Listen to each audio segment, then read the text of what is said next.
as United Kingdom. She received her MFA from St. Martin's and is currently completing an MFA at the University of Houston. Her recent exhibitions include Watery domestic and plastic boats and arts, and triple kits at Watery Davis Gallery in Houston. Okay.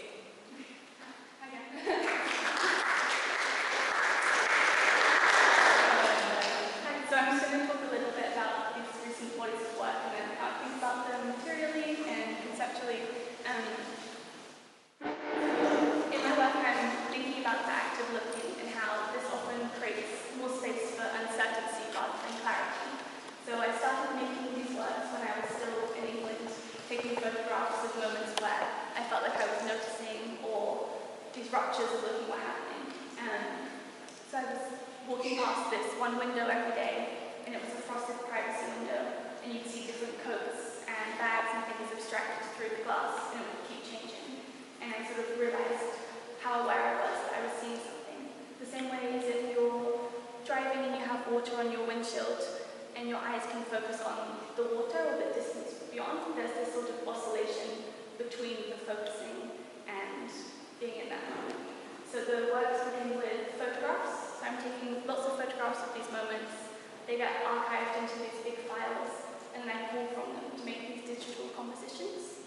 And the photographs are layered and blurred and cropped on top of each other. So, for example, one of these works, the initial image is from a photograph of my apartment in London during lockdown, and it's layered with 10 to 12 other images from different time periods and different places, all the way through to my move to Houston.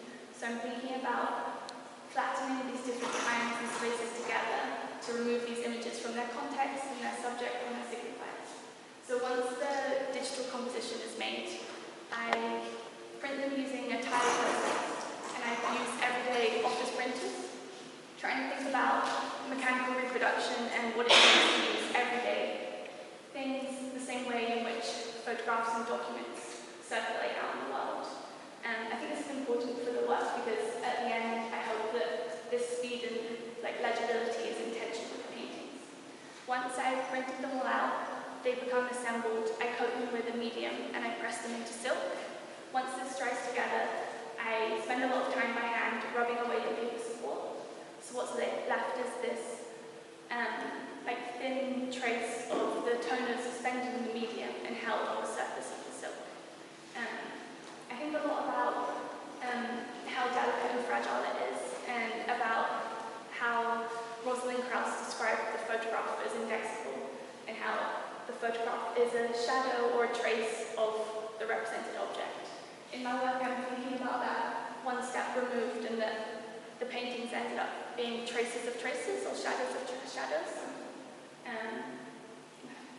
And then I'm also thinking about how the colours that are from them are built up from this archive of images, and they flatten and desaturate each other. And the transparency means that as the light and ambient light shifts around, the way we interact with them changes as well. In some of them more closely here, you can see because the silk is transparent, you see the optical mixing of the stretcher bar beneath. So the stretcher bar is behind, the silk is on top, and the warmth of the wood is changing what's on the surface. So I'm thinking a bit about the illusion and history of painting, how the support and the surface are in tension, and how it breaks the illusionistic surface.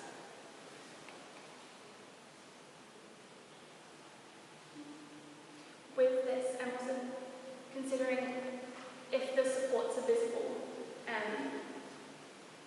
what does this mean for scale and image and how we interact with them? And the same way in which the photographs live, here we interact with them in person.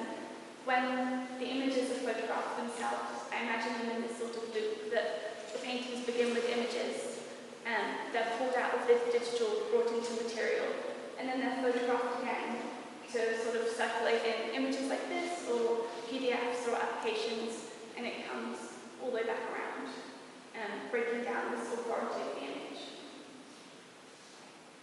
Thank you so much for taking the questions you have.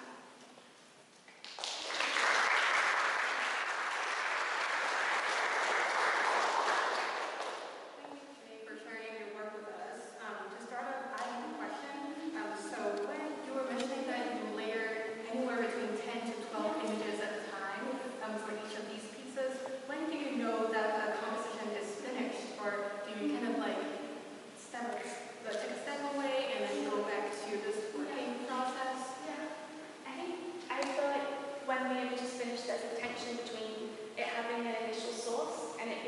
created from that. And when you can't quite tell if something has an initial point that you can find, that's when it feels finished, when there's tension and not knowing what they could be from. So there's like a visual tension that Yeah. happens. Yeah. Thank you. Do you have any questions? I have a question. Yeah. So the sizes, that's the paper that you're printing on? Yeah. The Yeah. individual squares?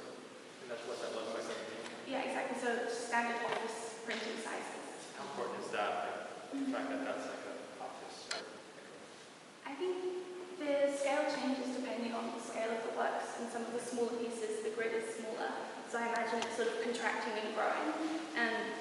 But I think it being recognizable is important for some of the work, and it also acts as a compositional element and layers of the image, the silk, the grid, and these sort of surface scratches that are made through the process of transferring and making.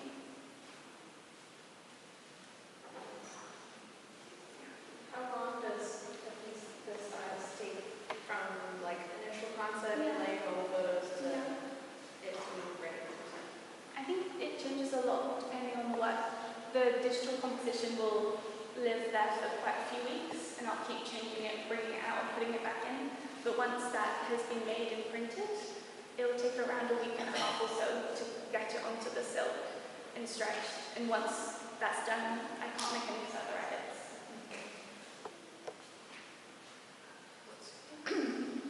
What's the significance of using silk instead of some other textile? Yeah, silk is important to me because it has this slight weave that is a little bit reminiscent of pixels on the screen, and also because the silk is transparent, it allows the light to bounce behind the wall to the front of the silk and create like a depth and illusion that allows it to be lit from within.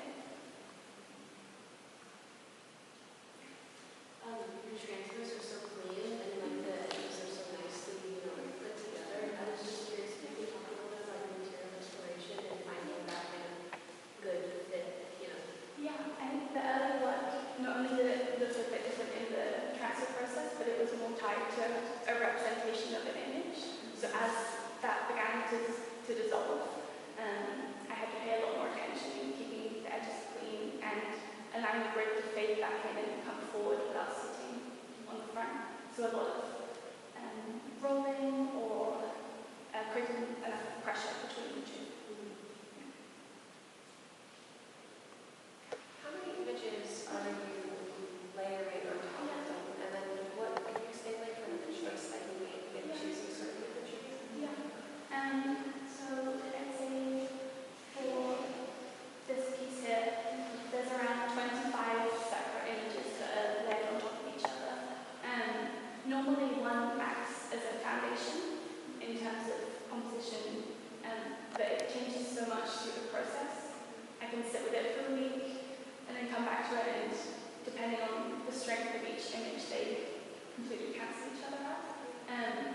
So I think of it more as a painting or drawing process where I'm pulling things in, moving them out. Everything is fluid up until the point of printing. And the choices of the imagery that you're choosing. Yeah. You said that this one was based in your experience in lockdown. Yeah. The other two, can you speak on what those imageries? I think it's interesting to talk about because the end painting doesn't have a lot of connection to the initial image. Yeah. It's almost as if that connection is severed, and when they're here in reality, there's no connection to where they came from and no context.